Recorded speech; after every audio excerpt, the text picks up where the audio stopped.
Hola, buenos días. Vamos a ver a continuación el segundo tema de ampliación, el tema de la fotoelectrónica, es decir, los componentes electrónicos que utilizan la luz como elemento que afecta al funcionamiento. Ahora vamos a verlo enseguida.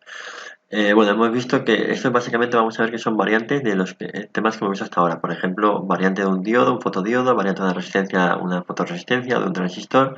Así que vamos a ver un poco, sabiendo cómo funcionan estos elementos, podemos ver los nuevos elementos fotoelectrónicos. Empezamos por la fotoresistencia o también LDR. La fotoresistencia básicamente lo que hace es que cuando recibe una luz, la resistencia varía su valor. Entonces puede ser dentro de un megaohmio en total oscuridad hasta 100 ohmios con mucha luz. Es decir, la resistencia depende de la cantidad de luz que produce. Esto lo que nos permite es que si hacemos un circuito de detectar o de comparar la resistencia con cierto valor y a partir de que lo supere, por ejemplo, con un comparador con un amplificador operacional, por ejemplo, podríamos activar o desactivar una señal y hacer que pues una puerta de garaje se cerrara o se abriera o cualquier otra cosa similar. Bueno, decir simplemente que este tipo de componentes pueden tener una variación lenta, es decir, que no para aplicaciones de variación rápida no sirven, ¿vale? Porque no varía con rapidez y esta es la limitación fundamental que tiene. Hay algunas que son para infrarrojo, otra para invisible, otra para ultravioleta, así que por esa parte no hay problema. Fundamentalmente la limitación que tiene es el retardo que se produce de pasar de oscuro a iluminado o viceversa. Bueno, también que la curva es poco lineal, es decir, que no tenemos una precisión para la cantidad de luz, o sea que no nos sirve como medidor de luz. Bueno, eso en cuanto a la fotoresistencia, que es lo más sencillo, una resistencia variable con la luz. Vamos a ver el siguiente elemento, el diodo LED. El diodo LED lo que hace es un diodo normal y corriente, solo que la tensión que tiene de polarización directa, es decir, el salto que normalmente está entre 0,7 o 1 voltio, en este caso es mucho mayor, suele ser de 2, 3, 4 voltios. Y entonces, a ver, un diodo normal, cuando los electrones circulan a través del diodo, producen energía electromagnética, es decir, produce un tipo de luz, lo que pasa es que un tipo de luz que no se ve porque porque el salto, porque el voltio este no permite que produzca una luz con suficiente energía. Es decir, lo que vemos es que cuanto mayor es el salto, aquí lo vemos entre 1,6 y 4,6 voltios de voltaje, mayor es la energía que tiene y por tanto más hacia la luz azul se produce la emisión de luz. Cuando la tensión es menor de 1,6 se produce luz, lo que pasa es que del infrarroja o no visible.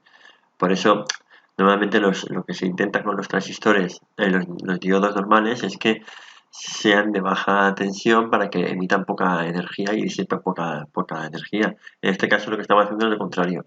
Nos interesa una tensión de polarización directa un poquito mayor y lo que hace pues es eso, producir luz cuando pasa la corriente. A todos los efectos se comporta como un diodo normal y corriente, es decir,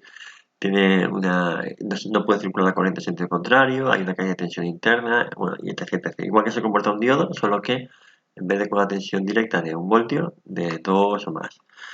Es muy habitual utilizar este tipo de elementos como señalización y lo que se suele hacer es colocar una resistencia en serie para evitar que se queme. Normalmente la limitación es la cantidad de intensidad que puede circular por el diodo cuando está circulando, por ejemplo 30 miliamperios. Entonces, bueno, en este caso el ejercicio me dice que para una fuente de alimentación de 12 voltios y queremos que no circule más de 30 miliamperios, sabiendo además que la caída de tensión del diodo es de 2 voltios, ¿cuánto sería la resistencia? Pues 12 menos 2, 10, partido de 30 miliamperios, 363 ohmios. Hace falta una resistencia al menos de este calibre para que el diodo no supere esa intensidad y por tanto no se queme. Y bueno, la potencia disipada en este caso sería los 2 voltios de salto por la intensidad que pasa, 60 milivatios. Fijaros que si colocáramos el diodo al revés, entonces, bueno, pues como es un diodo normal y corriente, directamente no circula la corriente y no alumbraría. Bueno, hay que decir que el diodo es un elemento que, además de señalización, también se utiliza para alumbrado. En este caso, bueno, la característica fundamental de los diodos para alumbrado es su alta eficiencia y su larga durabilidad. Y lo que pasa es que para cuando queremos alumbrar algo, lo que queremos es una luz blanca. Entonces hay una forma que ya no se utiliza, que es utilizar tres colores, el rojo, el verde y el azul combinados, aunque eso es no muy habitual porque vemos que a variaciones de temperatura varía la intensidad de cada uno de ellos y por tanto el color va cambiando.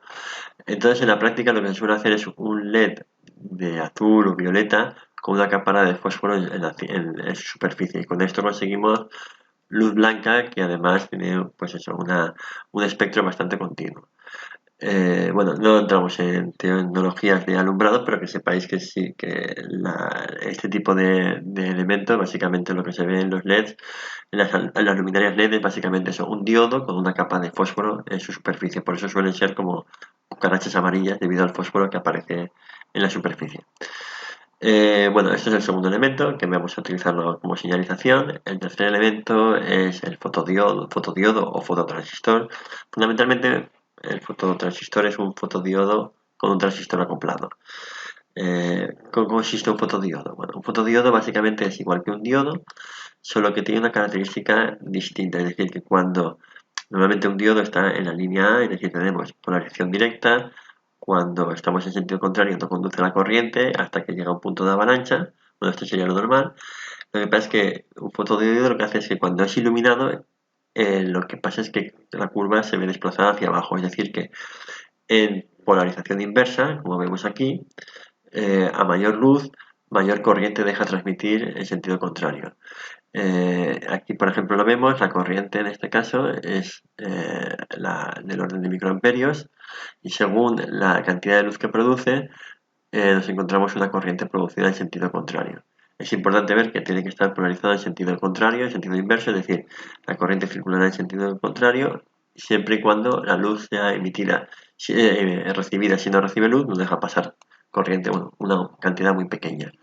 El problema de estos fotodiodos es que tienen una cantidad o sea, la corriente que circulará por dentro va a ser del orden de microamperios y por tanto hace falta una etapa de amplificación. Por eso es muy habitual hablar, más que de fotodiodos, de fototransistores, es decir, un diodo con un transistor acoplado. Y muchas veces los encontramos en el propio capsulado que va todo junto. ¿Ves? En este caso, por ejemplo, el ejemplo me dice que tenemos un fotodiodo que produce un microamperio de oscuridad y 100 microamperios con luz. Como veremos, hablando de microamperios, pues lo que hacemos es amplificarlo con un transistor que lo que hace es pasar de microamperios a miliamperios, como podéis comprobar aquí. Bueno, la ventaja frente a las fotorresistencias es que tienen una capacidad de respuesta muy rápida, ¿vale? Entonces, a variaciones de luz enseguida actúan. Por ese motivo se gastan muchísimo más que las fotorresistencias, ¿vale? Y bueno, y con esos tres elementos que tenemos, o que acabamos de comentar, vamos a ver algunas aplicaciones. Por ejemplo, la primera y más evidente es el optoacoplador, es decir, un diodo LED y un fototransistor juntos, o fotodiodo, lo que producen es que cuando la corriente circula por aquí, activa el transistor y también pasa por aquí. Es como si fuera un elemento que me permite cualquier señal que aparece aquí transmitir directamente a otro circuito, pero con una separación en medio que solamente circula la luz. Esto me permite que si por aquí, lo que sea, aquí cae un rayo o cae una sobretensión, no afecte al otro circuito que es el que queremos proteger. O viceversa, o queremos proteger el otro circuito y lo tenemos separado por una separación física que básicamente es un trozo de luz que es un trozo donde circula la luz, pero que no puede pasar la corriente. Esto es muy bueno para separar señales. O por ejemplo, cuando tenemos la salida de un microprocesador de 5 voltios y la queremos convertir a 24 voltios para el mando, pues aquí tenemos un elemento de conversión que nos permite separar tensiones con facilidad. Bueno, aquí tenemos el primer ejemplo, optoacoplado, como acabamos de ver. La segunda sería, por ejemplo, un optointerruptor, que sería un emisor en un lado y un receptor en el otro, como vemos aquí, de forma que si coloco algún objeto sólido, algún objeto opaco aquí en medio, pues entonces interrumpo, es como si fuera un interruptor. Esto combinado con un pequeño disco agujereado me produce lo que llamamos un encoder óptico, que es un elemento muy habitual para la medida de velocidad o de posición, porque simplemente lo único que tenemos que hacer es un dispositivo que nos permita contar el número de pulsos Y además normalmente están colocados de que tenemos dos señales, una en cuadratura con la otra, es decir, separadas, de forma que viendo cuál se produce primero, si se produce el A y luego el B o se produce el B y luego el A, sabemos el sentido de giro que está produciendo la rotación. Y sabiendo el número de agujeros por rueda y contando el número de pulsos sabemos cuánto ha girado o cuánto ha dejado de girar. Bueno, esto sería un poco la teoría básica de un encoder óptico en cuadratura, ¿vale? Con dos canales. Bueno, nada, solo quería comentar un poco algunas aplicaciones directas de lo que hemos visto. Tres elementos nuevos, el fotodiodo y el fototransistor, que no deja de ser lo mismo, un diodo LED y una fotoresistencia. Y con esto acabamos el tema de la fotoelectrónica.